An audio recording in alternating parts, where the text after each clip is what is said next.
Hello दोस्तों, dictation start होगी 3 second बाद। स्टार्ट। समाज शास्त्र की सफल अवधारणा है कि समाज की लघुतम इकाई परिवार संचालन का मूल ऊर्जा स्रोत संवेदना रही है।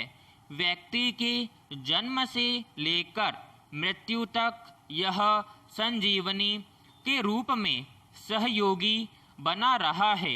इस अदृश्य तत्व ने युगों से सामाजिक ताने बाने को बांधकर रखा है और जब कभी किसी भी कारण से इसकी डोर कमजोर हुई है तो सामूहिक संगठित परिवेश ने इसे सूझबूझ के सहारे फिर रास्ते पर ला खड़ा किया है।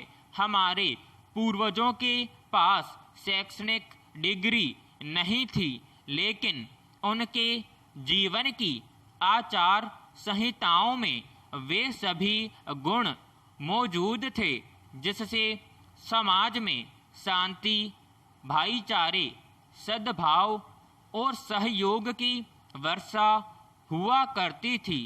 इन क्रियाओं के पीछे सबसे मजबूत और प्रभावी मंत्र हुआ करता था उनके हृदय की विरलता और तरलता, जो संवेदनाओं के सागर में सदा हिलोरे लिया करती थीं।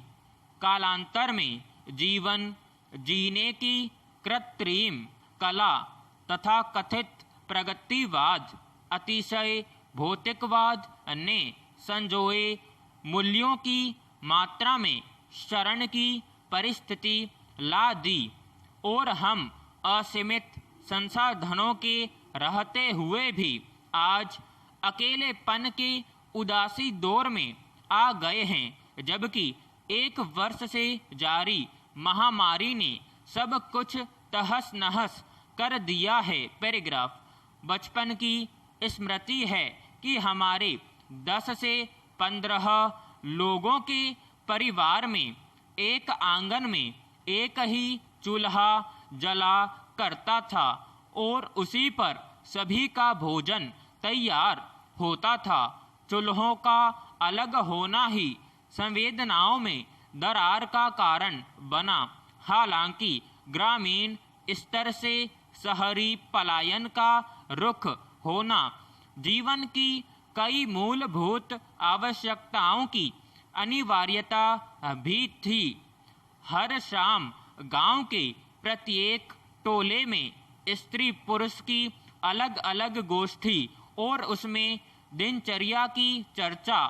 पड़ोस में किसी बीमार व्यक्ति के बारे में पूछताछ, किसी के द्वार आए अतिथि की सेवा भक्ति में साधन का जुगाड़, शादी विवाह में सहयोग की पेशकश जैसे अनगिनत मुद्दे पूरे ग्रामीण परिवेश को एक सूत्र में पिरोकर रखते थे।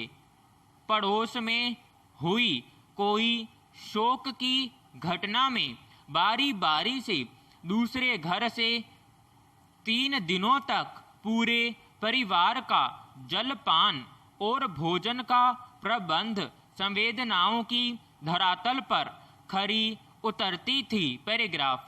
अब इसमें कमी देखी जा रही है, लेकिन नगरीय संस्कृति की अपेक्षा हमारा गांव आज भी संपदाओं की दरिद्रता के बावजूद संवेदनाओं की प्रचुरता से लैस है। आपसी समन्वय के कारण ही ग्रामीण स्तर पर ही छोटे मोटे झगड़े और विवाद का हल निकाल लिया जाता है।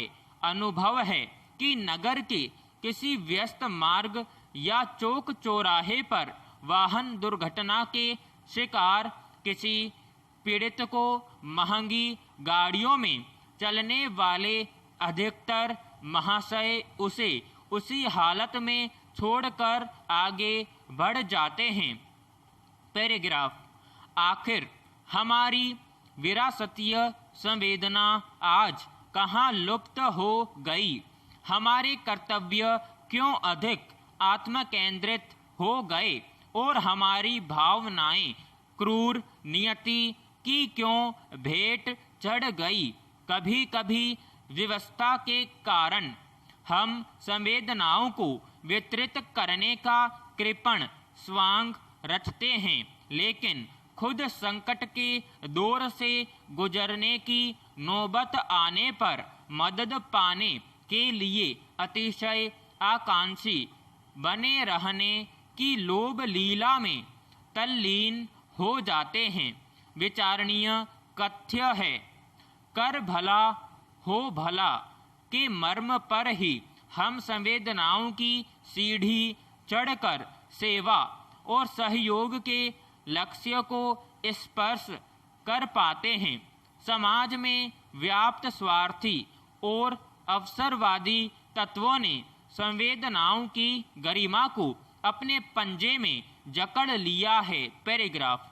बचपन में जिन साथियों के साथ खेलकूद, धमाचौकड़ी, क्षणिक झगड़े, मनमुटाव का दैनिक क्रम चलता करता था, कालांतर में इन कार्यकलापों के बादल छटने से बीते दिनों की बाल सुलभ चपलता सिर्फ यादों के बंद पिटारे में कैद सा हो जाता है।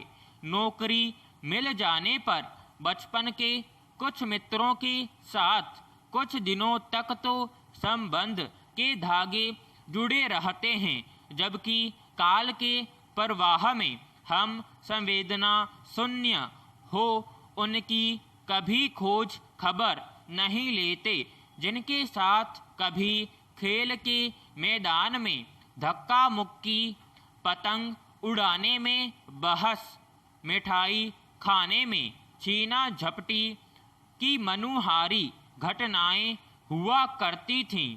यह हमारी परिस्थितिगत कारणों का आंशिक हिस्सा हो सकता है, लेकिन यह भी स्वीकार करने में कोई हर्ज नहीं है कि हम संवेदनाओं को प्रकट करने में कंजूसी ज्यादा कर बैठे हैं।